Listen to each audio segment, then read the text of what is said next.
วันนี้มีรถตู้ไหม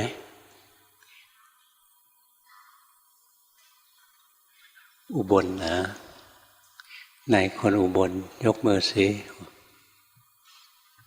เก่ง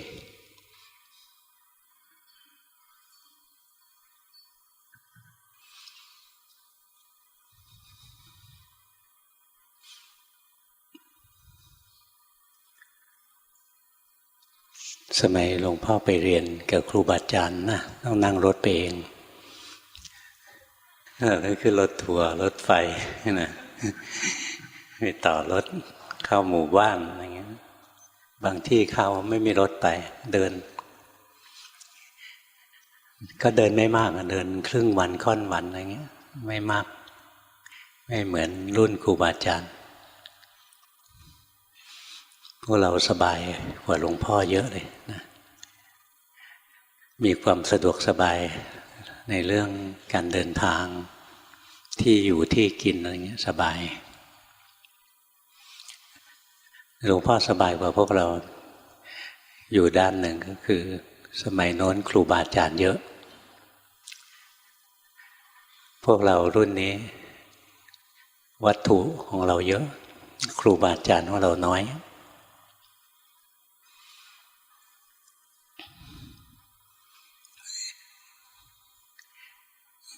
ดูเหลืออยู่ไม่มาก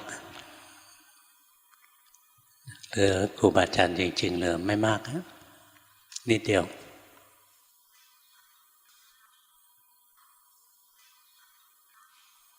เมื่อก่อนไปอีสานเนี่ยนะครูบาอาจารย์ท่านอยู่เรียงกันเลยตรงนี้ก็วัดหนึ่งตรงนี้ก็วัดหนึ่งเดี๋ยวนี้พอผ่านไปนะตรงนี้องค์นี้มรณภาพองค์นี้มรณภาพนะจนยันแม่น้ำโขงยันเมืองเลยมรณภาพทั้งนั้นเลย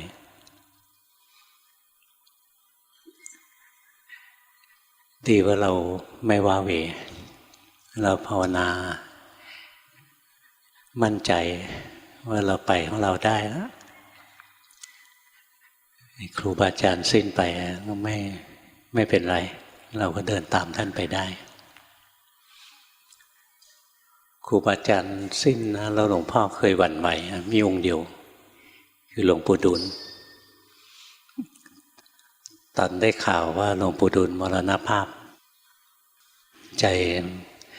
มีความรู้สึกขึ้นมาเลยเราเป็นลูกกำพร้าแล้วพ่อแม่ของเราตายแล้วตอนนี้เป็นลูกกำพร้าดีว่าพ่อเรามีมรดกให้เราไว้ได้มรดกธรรมะของหลวงปู่ไว้แล้วท่านก็ให้กำลังใจนะไม่ได้ร้องไห้นะเสียงแหบ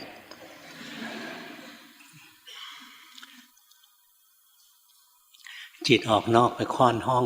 นะ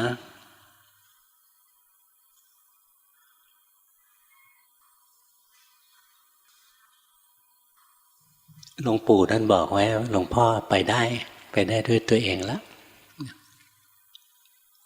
งั้นเวลาเราภาวนาติดขัดขึ้นมาเราก็นึกถึงคำหลวงปู่ก็พยายามดูพยายามสังเกตเอาไปด้วยตัวเองมีติดขัดต้องพึ่งครูบาอาจารย์ไม่กี่ครั้งครูบาอาจารย์เคยแก้กรรมฐานให้หลวงพ่อ 6-7 ครั้งเท่านั้น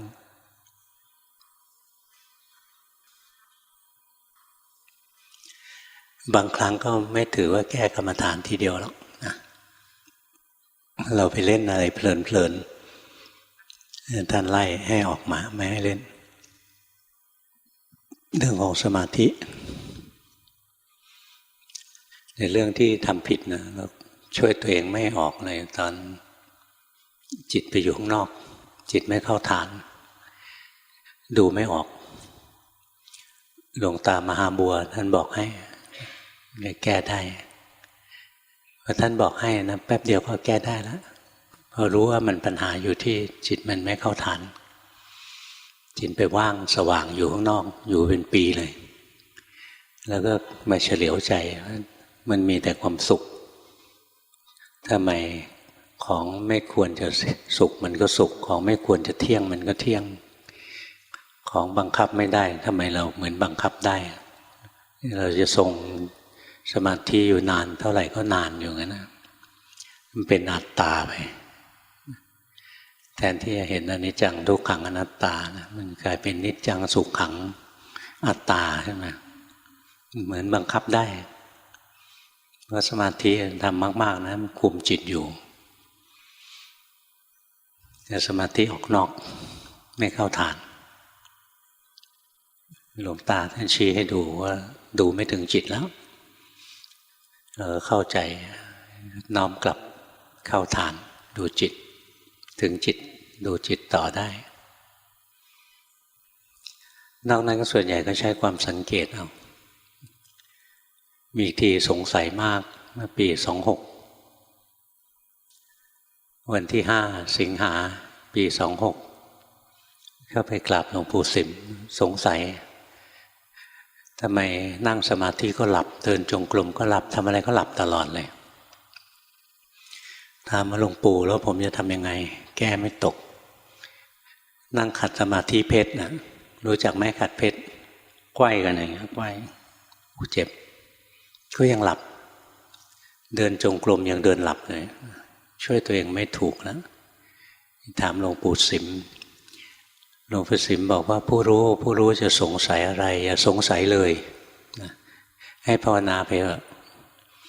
เดี๋ยวจะได้ของดีในพรรษานี้แหละท่านบอกว่าอย่าสงสัยเราก็ไม่สงสัยมันอยากหลับก็เรื่องของมันเราก็จะดูมันไปเรื่อยๆนะเข้าไปหาท่านวันที่5วันที่6ก็ยังเที่ยวตะเวนไหว้พระอยู่ในเชียงใหม่กลับมาที่พักนั่งสมาธิก็หลับอีก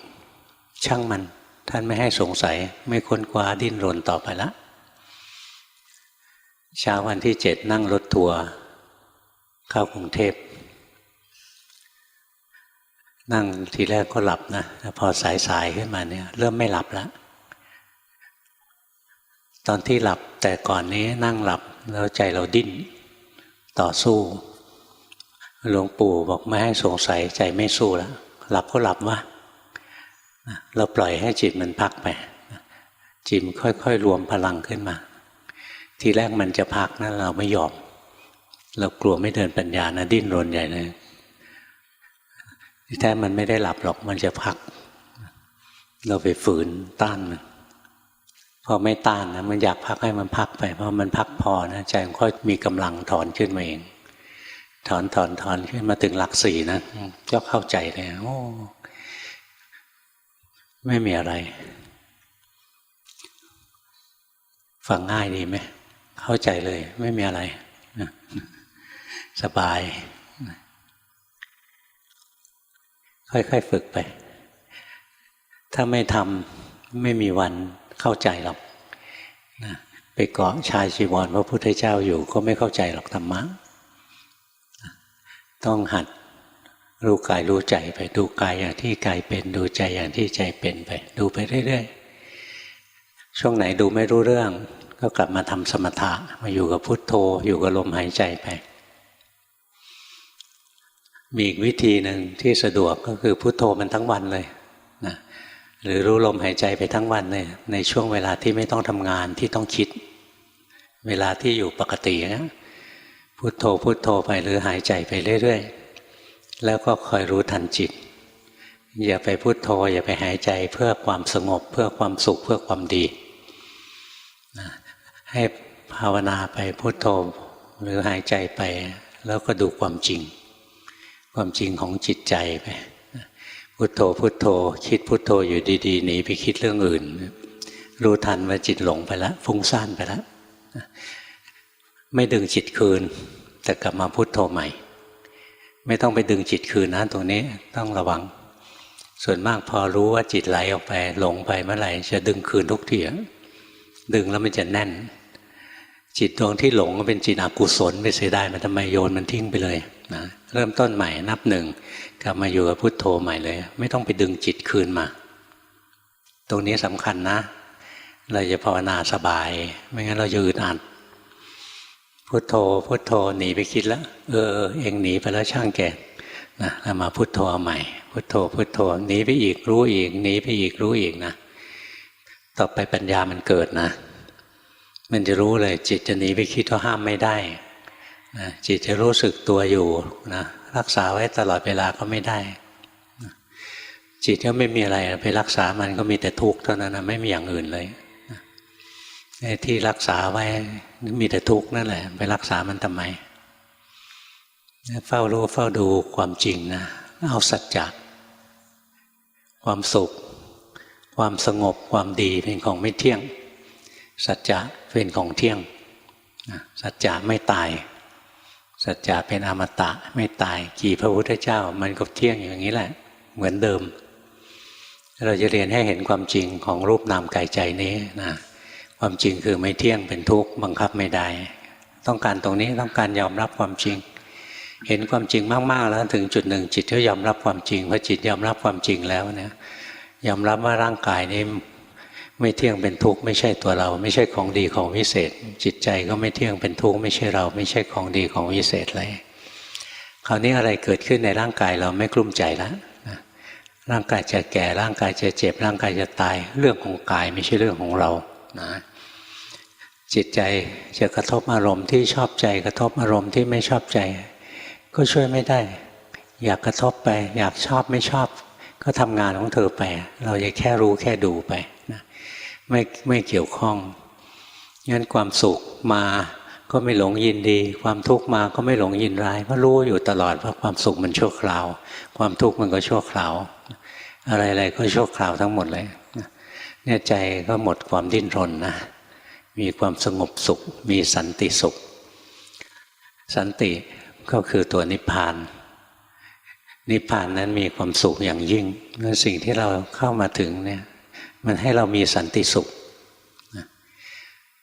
เราจะมีสันติสุขมหาศาลสบายอะไรเกิดขึ้นไม่ทุกข์แล้วค่อยๆฝึกนะทีแรกก็ยังทุกข์ล้มลุกคลุกคลานทุกคนเป็นอย่างนั้นต้องล้มลุกคลุกคลานแต่อดทนล้มลุกคลุกคลานก็อดทนรักษาศีล5ไว้นะทุกวันทำในรูปแบบมีสติรู้กายมีสติรู้ใจทั้งวันเท่าที่ทำได้นะแบ่งเวลาทำในรูปแบบ15 นาที20 นาทีทุกวันต้องทำเวลาที่เหลือนะถ้าไม่ต้องทำงานที่คิดกับไม่ต้องนอนหลับคือเวลาที่เจริญสติเจริญปัญญาในชีวิตประจำวันนี่เวลาส่วนใหญ่อยู่ตรงนี้ยืนเดินนั่งนอนกินดื่มทำพูดอะไรเนี่ยมีสติระลึกรู้ไปเรื่อยๆจะซักผ้าก็รู้สึกไปนะจะกวาดบ้านจะอาบน้ำตัวเองอาบน้ำให้หมาอะไรเนี้ยจะรดต้นไม้อะไรเงี้ยรู้สึกได้จะล้างรถก็รู้สึกไปขี้เกียจไหมเวลาล้างรถใครเคยล้างรถด้วยตัวเองมั้งนอกนั้นเอาเข้าที่ล้างเนาะ เวลาล้างรถนะเบื่อไม่ล้างก็ไม่ได้ทนดูไม่ไหวนะจะส่งเข้าศูนย์ล้างทุกทีนะก็เปลืองทีปลายเดือนต้องล้างเองนะต้นเดือนก็ไปเข้าที่ล้างเนี่ยแค่ล้างรถนะใจเรายังไม่เหมือนกันเลยวันนี้อารมณ์ดีนะล้างรถอย่างสนุกสนานวันนี้อารมณ์เซ็งต้องมาล้างรถอีกว่าโคตรเซ็งเลยไม่ใช่เซ็งธรรมดานะใครรู้จักโคตรเซ็งมั้งใครเคยเป็นชีวิตนี้รู้จักไหมโคตรเซ็งรู้จักไหมเซ็งเป็นธรรมดาโคตรเซ็งเนี่ยมีอยู่คนหนึ่งนะมันชอบพูดเซ็งเป็ดหลวงพ่ออะไรของมันว่าเซ็งเป็ด ภาษาบ้าบออะไรของมันเซ็งเป็ดไม่เห็นมันเซ็งเลยหัวเราะทั้งวันนะกักทั้งวัน นะเนี่ยหัวเราะนะฟังเรื่องขำฟังได้ไหมได้ขำใจชอบรู้ว่าชอบใจมีความสุขรู้ว่ามีแค่นี้จะยากอะไรใส่ใจที่จะเรียนรู้ตัวเองสักอย่างเดียวนะมันก็ทำได้แล้วล่ะเอาต่อไปส่งกันบ้าน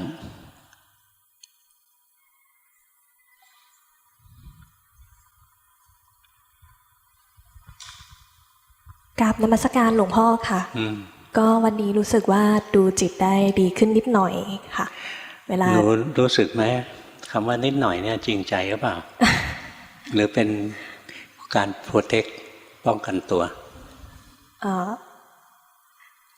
คือถ้าเทียบความรู้สึกอาจจะรู้สึกว่ามันก็ดีกว่าตอนที่อยู่ที่บ้านเยอะนะนั่นแหละต้องอย่างนั้นแหละตรงไปตรงมานะ นี่จะบอกว่าดีขึ้นนะกลัวหลวงพ่อว่าไม่ดีให้บอกดีนิดหน่อยเนี่ยรู้ทันนะคำพูดของเราความคิดของเราการกระทำของเราเนี่ยมันจะแทรกเรื่องตัวตนเข้ามาเสมอนะกระทั่งการพูดเนี่ยพูดต้องมีการโปรเทคตัวเองนะรู้ทันอย่างนี้นะถึงจะเป็นนักปฏิบัติชั้นเลิศที่หนูฝึกอยู่ดีนะไปฝึกอีกค่ะขอบพระคุณค่ะถ้าหนูฝึกไม่ดีหลวงพ่อไม่สอนขนาดนี้เดี๋ยวทนไม่ไหวเศร้าใจใครจะส่งกันบ้านเท่าที่จำเป็นนะที่ไม่จำเป็นไม่ต้องส่งให้มั่นใจจริงๆว่าจำเป็นเบอร์ 1เบอร์ 5เบอร์17เบอร์7เบอร์3จดทันไหมเอ่ยเบอร์10เบอร์9เบอร์27เบอร์21เบอร์15 16เบอร์4หมดแล้วใช่ไหมมีหลงอยู่นี่เบอร์11เรามีเวลา35นาทีนะสำหรับ13คนสบายมากห้ามพูดยาวแต่ตรงชาวต่างประเทศเนี่ยยาวนิดหนึ่งต้องแปลเบอร์ 1ว่าไปนมัสการหลวงพ่อค่ะมากราบหลวงพ่อหลายปีแล้วก็ฟังซีดีตลอดเวลาแต่ยังไม่เคยขอการบ้านเป็นของตัวเองวันนี้อยากได้การบ้านเพราะว่าไม่แน่ใจว่าที่ปฏิบัติอยู่ถูกต้องเหมาะสมกับตัวเองหรือเปล่าถูกนะสาธุค่ะให้ฝึกเรื่อยๆฝึกบ่อยๆสาธุค่ะแค่รู้ก็คอยรู้ทันใจของเราไปใจของเราเดี๋ยวก็สุขเดี๋ยวก็ทุกข์เดี๋ยวก็เฉยดูออกไหมทั้งวันมีแค่นี้ไม่สุขก็ทุกข์ไม่สุขไม่ทุกข์ก็เฉยเฉยเห็นมันเปลี่ยนไปเรื่อยไม่มีตัวเราตรงไหนเลยร่างกายนี้ก็ถูกความทุกข์บีบคั้นอยู่เสมอดูออกไหมดูออกค่ะนั่นแหละดีดูกายดูใจนะเห็นแต่เรื่องเป็นทุกข์เรื่องไม่มีอะไรมีสาระแก่นสารดูบ่อยๆดูค่ะเบอร์ 5อยู่ที่ไหนเบอร์ 5อยู่โน่นเขาบอกว่าเมื่อวานหลวงพ่อให้เขาดูเวทนาทางใจบางครั้งเขาบอกมันไม่มีอะไรให้ดูเหมือนกับไม่มีความรู้สึกอะไรเวทนาทางใจมี3อย่างความสุขความทุกข์กับความเฉยเฉยความเฉยเฉยก็เป็นเวทนาทางใจอย่างหนึ่งนะเป็นความรู้สึกในใจเรามี3อย่างด้วยกันบางทีก็สุขบางทีก็ทุกข์บางทีก็เฉยเฉยแต่ถ้าเราไปจงใจดูนะจ้องมันไว้อย่างนี้มันจะเฉยตลอดเลยเวทนาทางใจเนี่ยมันจะมีความเปลี่ยนแปลงนะเมื่อตาเรามองเห็นเมื่อหูได้ยินเมื่อจมูกได้กลิ่นเมื่อลิ้นกระทบรสเมื่อกายกระทบสัมผัสเมื่อใจมันคิดใจมันก็จะเปลี่ยนความรู้สึกไปเห็นคนนี้มีความสุขเห็นคนนี้มีความทุกข์กินอาหารอย่างนี้มีรสชาติอย่างนี้มีความสุขมีรสชาติอย่างนี้มีความทุกข์คิดเรื่องนี้เป็นสุขคิดเรื่องนี้เป็นทุกข์คิดเรื่องนี้เฉยๆอะไรเงี้ยเนี่ยใจเราจะเปลี่ยนความรู้สึกในใจเนี่ยจะเปลี่ยนแปลงเมื่อมีการกระทบอารมณ์แต่ถ้าหากเราทำกรรมฐานโดยการนั่งเฝ้าความรู้สึกนั่งจ้องไว้เงี้ยไม่สนใจที่จะกระทบอารมณ์นะมันจะไม่มีอะไรให้ดูมันจะเฉยๆไปงั้นเราอย่าไปบังคับตัวเองนะออกมาอยู่กับโลกข้างนอกนี่แหละเห็นหน้าคนนี้นะใจเรามีความทุกข์ขึ้นมาแล้วเห็นคนนี้ใจเรามีความสุขขึ้นมาแล้วเห็นคนจำนวนมากเราไม่รู้จักใจเราเฉยๆรู้ว่าใจเฉยๆแต่ถ้าเราไปจ้องไว้ก่อนนะมันจะเฉยนะอย่าไปคอยจ้องนะกระทบสัมผัสไปทางตาหูจมูกลิ้นกายใจแล้วก็เห็นใจมันเปลี่ยนแปลงไปเดี๋ยวมันก็สุขเดี๋ยวมันก็ทุกข์เดี๋ยวมันก็เฉยดูอย่างนั้นถึงจะดูความรู้สึกทางใจได้คนต่อไปเบอร์17เขาบอกว่าภาวนาในรูปแบบกับในชีวิตประจำวันเขารู้สึกมันมีความแตกต่างกันมากหรือว่าเวลาเขาไปเข้าคอร์สกับนอกคอร์สมันจะต่างกันมากค่ะเขาขอคำแนะนำค่ะวันนี้เขาดีกว่าเมื่อวานเขารู้สึกไหมนะใจมันอยู่กับเนื้อกับตัวโดยที่เราไม่ต้องบังคับมากนะใจมันอยู่กับตัวเองรู้สึกไปนะ เวลาที่เราภาวนานะใจเราแต่ละครั้งแต่ละวันไม่เหมือนกันหรอกมีแต่ความเปลี่ยนแปลงไปเรื่อยๆบางวันก็สงบบางวันก็ฟุ้งซ่านเป็นเรื่องปกติเพราะใจไม่เที่ยง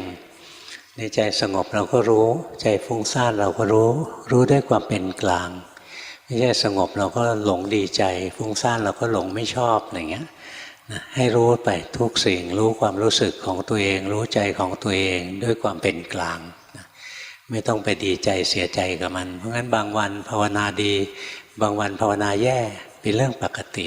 นะไม่ต้องตกใจจิตที่เจริญแล้วเสื่อมเจริญแล้วเสื่อมนั่นแหละมันสอนธรรมะเรามันจะสอนให้เห็นความจริงว่าจิตนี้ไม่ใช่ตัวเราไม่ใช่สิ่งที่เราสั่งได้จริงมันเจริญแล้วก็มันก็เสื่อมเจริญแล้วเสื่อมนะเป็นธรรมดา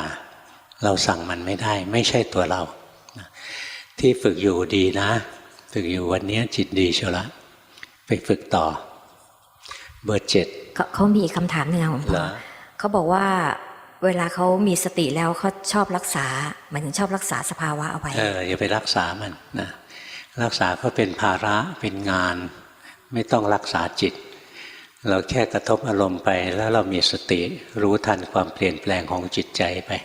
จิตสงบก็รู้จิตฟุ้งซ่านก็รู้จิตสุขจิตทุกข์ก็รู้นะ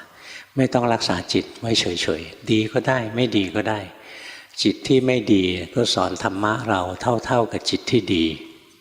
คือสอนว่าไม่เที่ยงเหมือนกันนะสอนบังคับไม่ได้เหมือนกันงั้นดีกับไม่ดีไม่มีความหมายอะไรมันเท่าเทียมกันนะเรารู้ทันไปนะจิตดีเราชอบเรารู้ว่าชอบจิตไม่ดีไม่ชอบนะก็รู้ว่าไม่ชอบอย่างเงี้ยนะรู้ทันอย่างนี้เรื่อยๆนะไม่ต้องไปรักษาให้มันนิ่งให้มันคงที่ปล่อยให้มันทำงานไปเราจะได้เห็นความไม่เที่ยงไปรักษาไว้มันก็เลยดูเที่ยงไปเบอร์7เบอร์7เบอร์7ดีกว่าเมื่อวานนะมีปีชุดวันนี้เพ่งน้อยกว่าเมื่อวานนะเมื่อวานเพ่งแรงกว่านี้นะแต่ตอนนี้เริ่มเพ่งละเริ่มทำให้มันนิ่งๆนะปล่อยให้มันทำงานเรารู้มันไปอย่างสบายใจนะภาวนาได้ดีขึ้นแล้วละวันนี้เราไม่ไปบีบไปบังคับจิตนะปล่อยให้จิตทำงานไปตาเราก็มองเห็นหูเราก็ได้ยินใจเราก็คิดนะแล้วเกิดความรู้สึกสุขบ้างทุกข์บ้างนะดีบ้างร้ายบ้างรู้ไปก็จะเห็นในความรู้สึกทุกชนิดเกิดแล้วดับความรู้สึกทุกชนิดบังคับไม่ได้นะดูอย่างนี้เรื่อยๆไปดีวันนี้ใช้ได้เบอร์3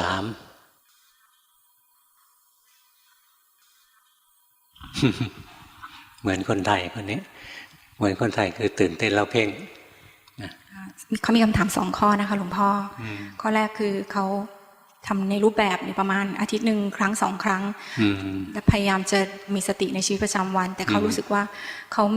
ไม่สามารถมีสติขึ้นรู้สึกตัวได้เลยอะค่ะทำในรูปแบบอะควรจะทำทุกวันใจเราจะได้มีกำลังถ้าใจเราไม่มีแรงเนี่ยออกมาเจริญสติในชีวิตประจำวันจะทำไม่ค่อยได้จริงหรอกเพราะฉะนั้นเราแบ่งเวลาไม่ต้องมากนั่งสมาธิเดินจงกรมสัก15 นาทีวันหนึ่งแล้วก็คอยรู้ทันเวลาใจมันหนีไปที่อื่นอย่างเรานั่งสมาธิเราพุทโธพุทโธเนี่ยมันหนีไปคิดเรื่องอื่นเรารู้ทันมันเนี่ยรู้บ่อยๆในสมาธิเราจะดีขึ้นใจจะไม่หนีโดยที่ไม่ได้บังคับพอใจเราอยู่กันเนื้อกับตัวแล้วเรามาอยู่ในชีวิตประจำวันเนี่ยเราจะเจริญสติในชีวิตประจำวันได้ง่ายเพราะใจมันมีแรงถ้าใจเราไม่มีแรงใจมันจะหลงไปดูไม่ออกนะงั้นทำในรูปแบบทำให้ได้ทุกวันคำถามที่2นะคะเขาบอกว่าเขาอ่านหนังสือคือรู้เรื่องทฤษฎีมาเยอะอะค่ะว่าใจกับกาย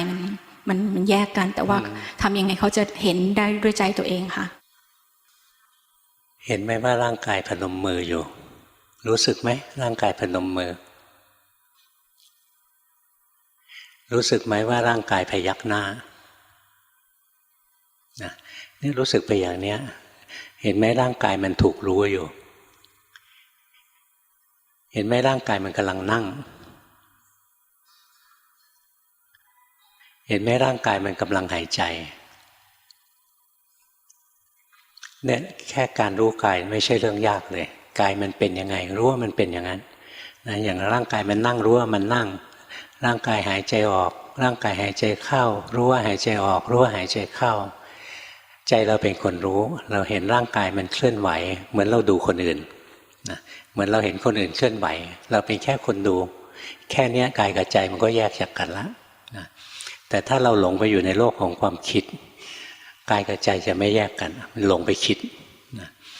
ของคนนี้นะเขาชอบหลงไปคิด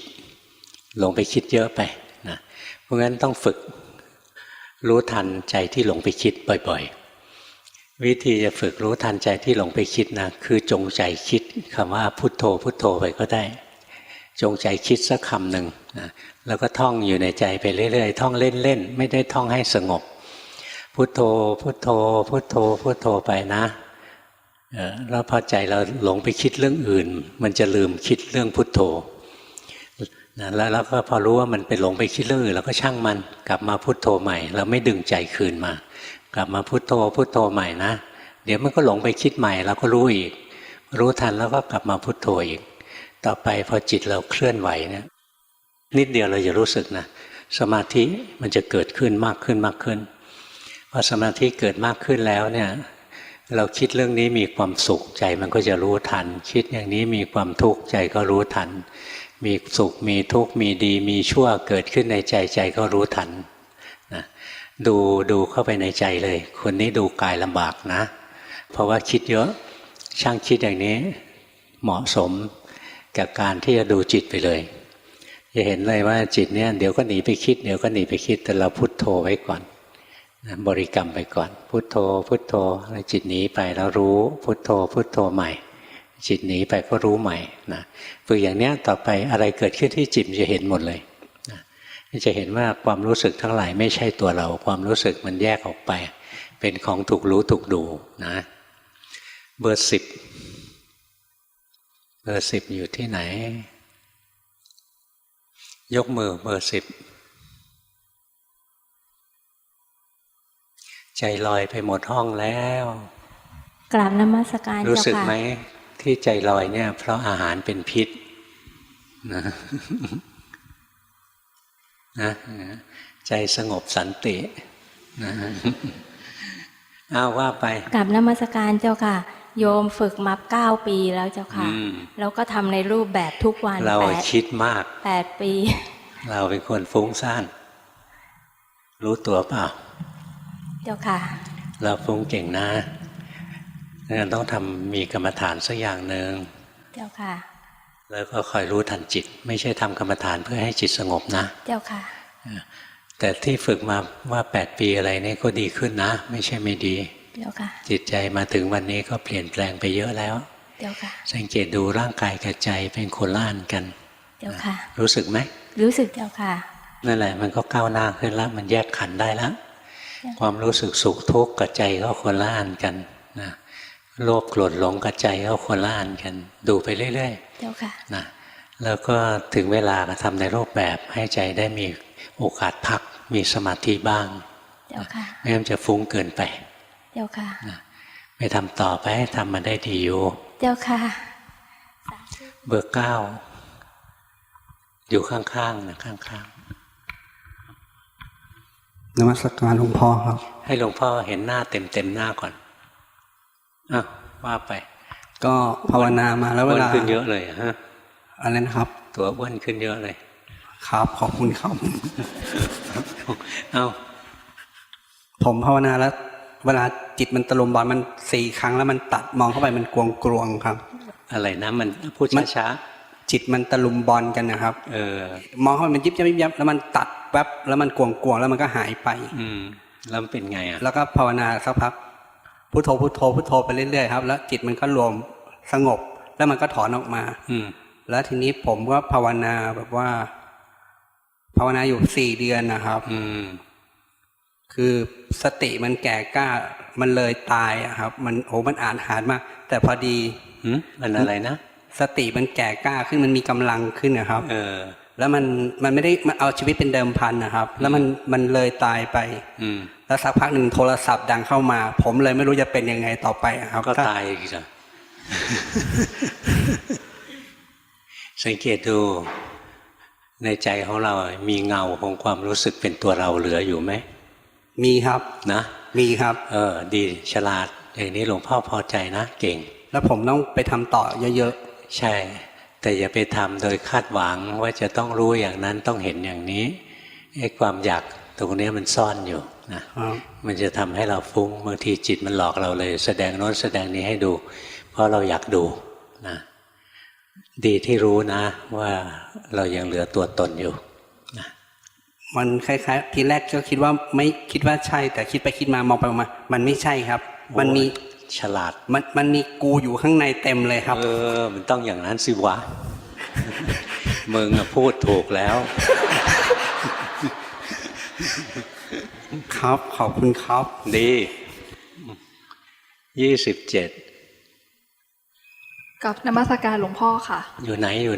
นี่ค่ะว่าไปคือหนูขออนุญาตสอบถามหลวงพ่อนะคะเพราะครั้งนี้หนูยังไม่ได้ผ่านการฝึกมาเลยค่ะ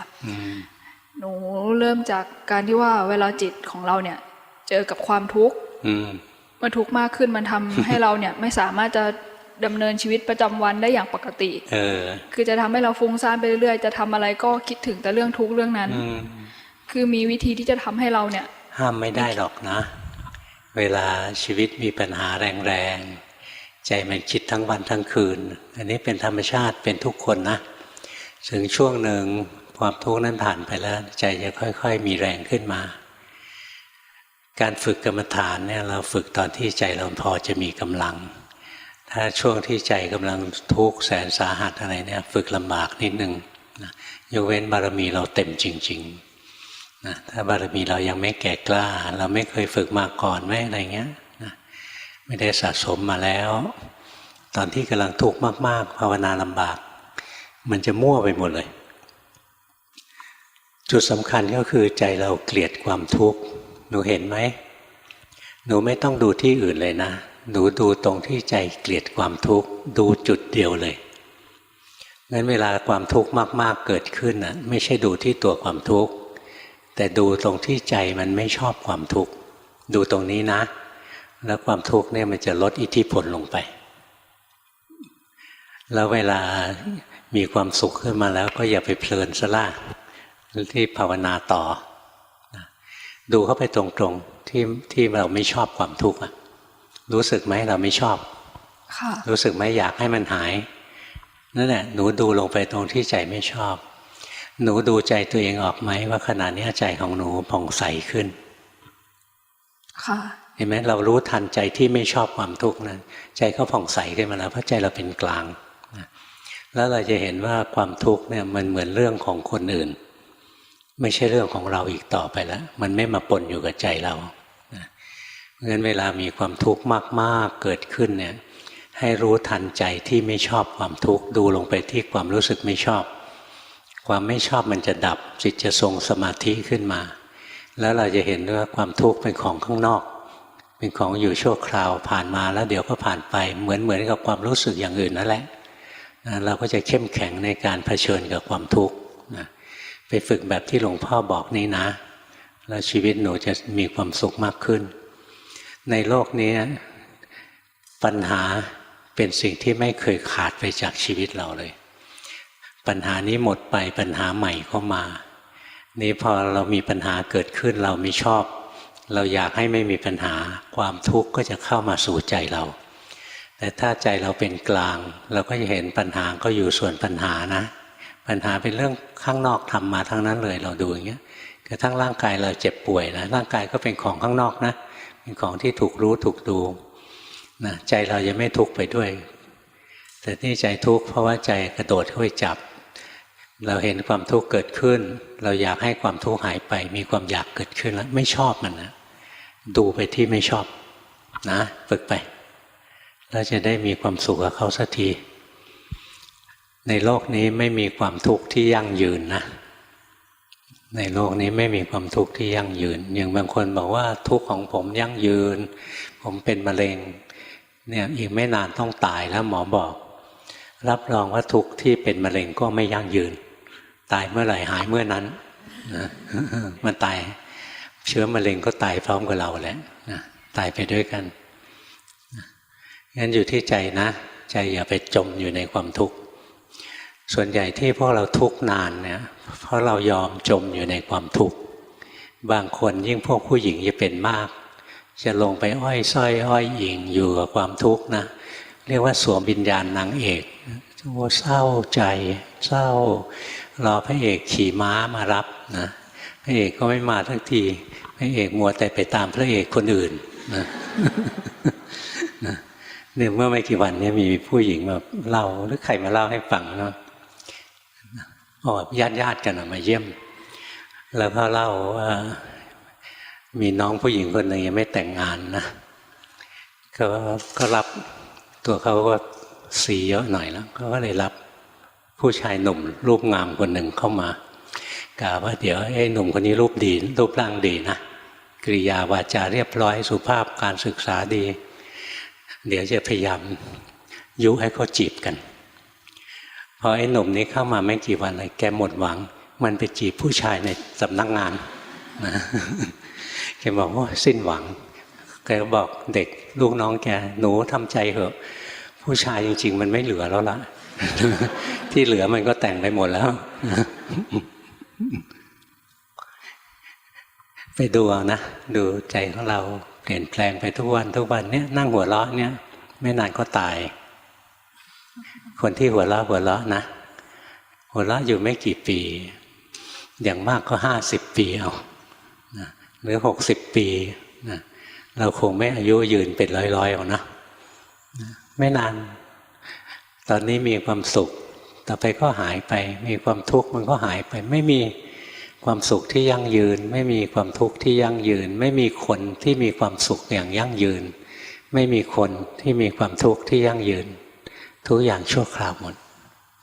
ถ้าใจยอมรับได้ใจก็ไม่ทุกข์แล้วละเมื่อ21นมัสการครับหลวงพ่อว่าไปมันไม่ค่อยเป็นกลางครับแล้วก็ช่วงนี้มันหงุดหงิดตลอดจิตมันดิ้นรนตลอดแล้วก็เบื่อเซ็งเป็ดอะไรเงี้ยครับทำกุศลก็หงุดหงิดนะครับแล้วมันก็ไม่เป็นกลางเลยครับต้องทำสมถะบ้างนะทำสมถะเป็นที่พักของคนที่ทำวิปัสสนางั้นเราเดินปัญญามากๆนะมันเบื่ออะไรๆก็หาสาระไม่ได้น่าเบื่อไปหมดเลยใจมันฉลาดขึ้นมาเห็นอะไรๆก็น่าเบื่อแต่ใจไม่มีกำลังของสมาธิหนุนหลังใจมันแห้งแล้งใจแห้งแล้งก็ทำสมถะพุทโธไปเรื่อยๆหรือหายใจเข้าพุทหายใจออกโธอย่าหวังความสงบนะทำถือว่าปฏิบัติบูชาพระพุทธเจ้าหายใจเข้าพุทหายใจออกโธทำบ่อยๆนึกเมื่อไหร่ได้นะนึกได้เมื่อไหร่ก็ทำเมื่อนั้นนะใจมันจะได้พักพอใจได้พักใจจะสดชื่นแล้วมาเดินปัญญาต่อการเดินปัญญานั้นจะเฉลียวฉลาดแหลมคมนะถ้าใจแห้งแล้งอย่างตอนนี้เดินปัญญาไม่ได้จริงแล้วนะเบอร์15กราบนมัสการหลวงพ่อครับมีคำถามอยู่2 ข้อครับข้อแรกก็คือลูกฟังซีดีหลวงพ่อมานานแล้วก็ลองปฏิบัติเองไม่ทราบว่าอยู่ในร่องในรอยหรือเปล่าอยู่ไปดูเถอะเวลากิเลสเกิดเรารู้ไหมทราบครับนั่นแหละเดี๋ยวนั่นแหละเรียกว่าอยู่ในร่องในรอยรู้ทันกิเลสตัวเองได้ดีที่สุดนะเวลาโทสะเกิดจะรู้แรงมากเลยครับรู้ได้เร็วโทสะดูง่ายที่สุดราคะดูยากขึ้นมาหน่อยโมหะดูยากที่สุดนะโมหะในใจมันฟุ้งอยู่ข้างในนะดูยากข้อที่2นะครับคือมีครั้งหนึ่งที่เดินไปข้างถนนแล้วก็เจอสัตว์ชนิดหนึ่งครับมีจิตหนึ่งบอกว่าไอเนี้ยคืออาหารนะและอีกมีจุดหนึ่งว่าไม่ใช่อย่าไปคิดอย่างนั้นมันเป็นบาปแทรกขึ้นมาทันทีทันใดครับไม่ทราบว่าแบบนี้คืออะไรครับก็จิตมันสอนตัวเองนะมันมีศีลมีธรรมมันสอนตัวเองเป็นเรื่องปกตินะบางทีเหมือนจิตทะเลาะกันจิตตัวหนึ่งบอกให้ทำบาปอีกจิตตัวหนึ่งห้ามเจอแบบนี้บ่อยนะครับไม่ทราบว่ามันดีหรือไม่ดีครับธรรมดากลางๆไม่ดีหรือเลวนะแต่ว่าดีกว่าทำชั่วไปเลยมีตัวหนึ่งคอยบอกนะ แต่พอเราภาวนาจริงๆแล้วมันจะไม่พูดมากหรอกไม่งั้นมันพูดตลอดเวลาครับนะต่อไปมันไม่พูดเยอะเงียบๆนะเจ้าคุณนอท่านบอกของจริงนิ่งเป็นใบของพูดได้ยังไม่ใช่ของจริงนะตอนนี้มันยังขยันพูดอยู่ไม่ห้ามนะห้ามไม่ได้นะมันจะพูดก็ห้ามไม่ได้อย่างเราเดินไปเราเห็นตัวอะไรสักตัวเราบอกโอ้อร่อยนะตัวหนึ่งอยากกินตัวหนึ่งโอ้ยอย่าไปทำมันเลยสงสารมันเนี่ยมันห้ามกันเองนะครับแล้วยังมีอีกตัวหนึ่งนะตัวที่สามเหมือนกรรมการเป็นคนดูใช่ไหมรู้สึกไหมตอนที่ตัวแรกบอกว่าเอาไปกินเลยอ่ะ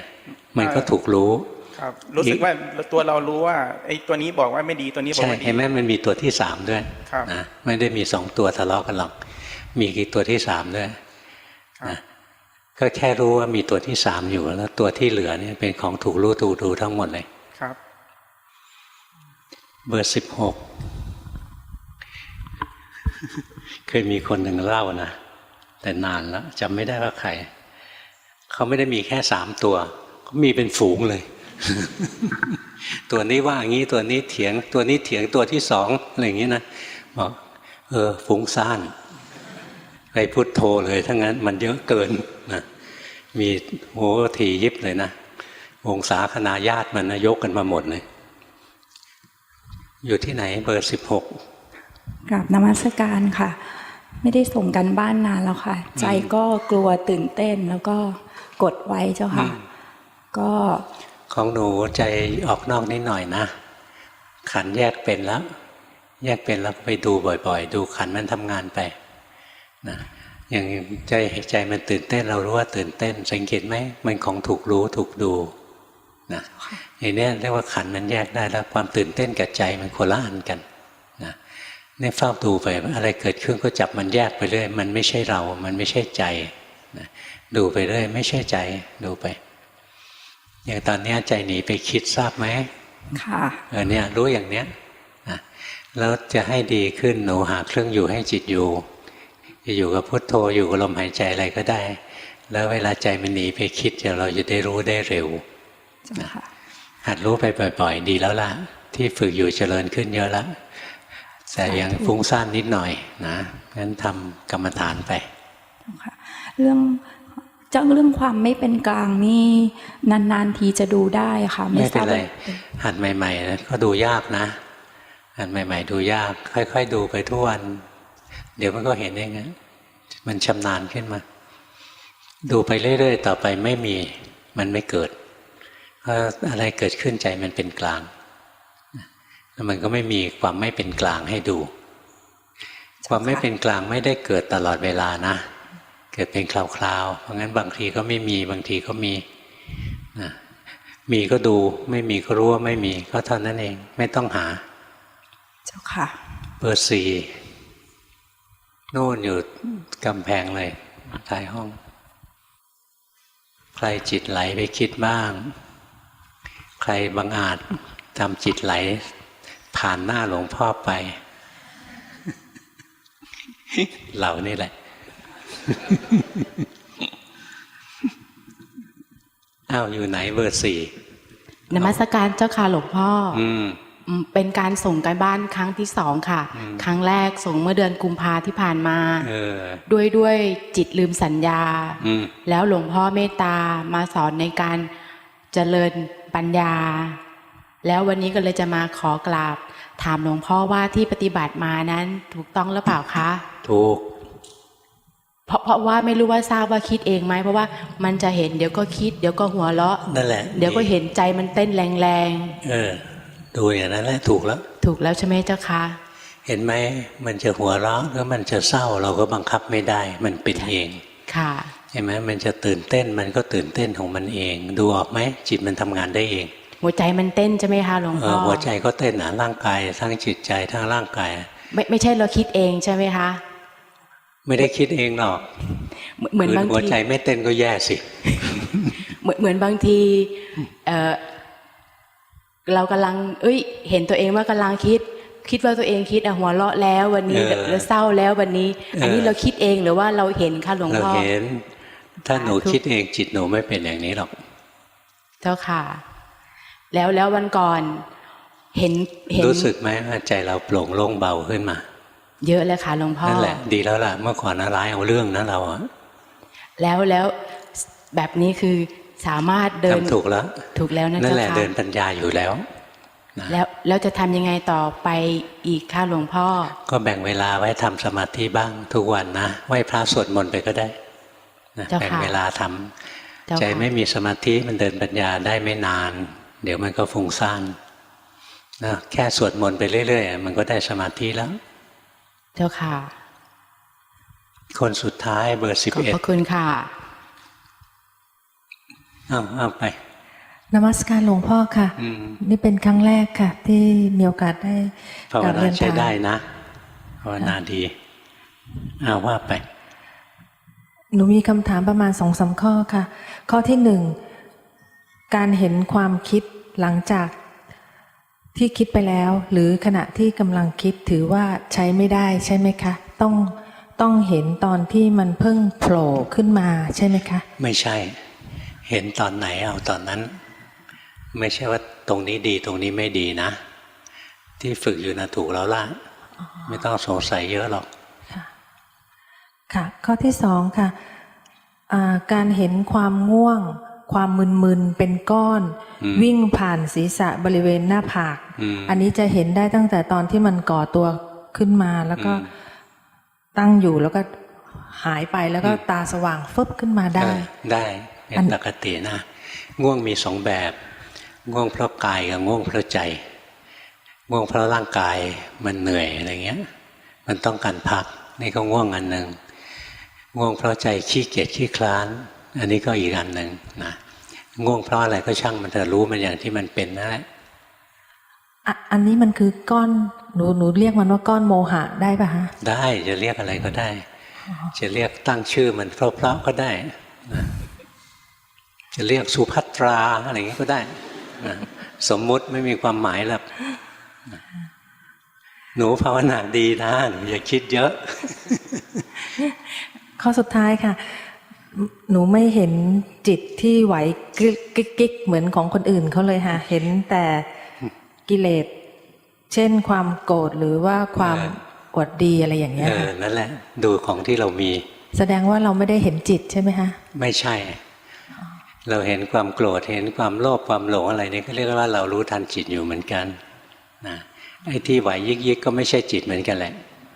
นะมันก็อารมณ์สิ่งที่ถูกรู้ทั้งนั้นแหละนะดูถูกแล้วอย่าสงสัยเลยนี่ครั้งที่3แล้วนะที่พูดประโยคนี้ทำถูกแล้วคิดเยอะไปสาธุค่ะทำถูกเป๊ะๆเลยคือคำถามสุดท้ายค่ะคือว่าไปอันนี้สงสัยจะเป็นตัวร้ายกาจคือหนูมีความรู้สึกว่าหนูมีความคิดฟุ้งซ่านและตัวเองจมอยู่ในความคิดเนี่ยตลอดทั้งวันพอเรารู้สึกตัวเนี่ยมันจะเหมือนกับมันได้เห็นแวบตอนไปรู้สึกตัวแต่ว่าที่เห็นอยู่ประจำคือมันไหลไปอยู่ในความคิดตลอดเลยถือว่ามันผิดไหมคะไม่ผิดเรารู้อย่างที่เราเป็นใจเราหลงไปอยู่รู้ว่าหลงขณะที่รู้ว่าหลงแล้วมันจะตื่นขึ้นมาแวบหนึ่งแล้วเดี๋ยวหลงใหม่รู้ใหม่ทีแรกก็หลงยาวนานๆจะรู้ทีหนึ่งพอหัดไปบ่อยๆนะพอหลงปุ๊บรู้ปั๊บเลยนะมันจะเป็นอย่างนั้นแหละไม่ต้องสงสัยหรอกธรรมดาที่พูดมาเนี่ยปกติทั้งนั้นเลยไม่มีอะไรผิดปกติสักเรื่องหนึ่งนะไปทำต่อไปจะให้ดีก็พุทโธไปบ้างก็ได้ดีกว่าคิดเรื่องโน้นเรื่องนี้พุทโธเล่นๆไม่พุทโธบังคับจิตนะพุทโธไปจิตแอบไปคิดเรื่องอื่นแล้วรู้อะไรเงี้ยอย่างนี้ดีกว่าถ้าไม่มีที่อาศัยเลยคิดแล้วก็สงสัยไปเรื่อยๆไม่มีประโยชน์อะไรไม่จำเป็นกราบขอบพระคุณมากค่ะเชิญกลับบ้าน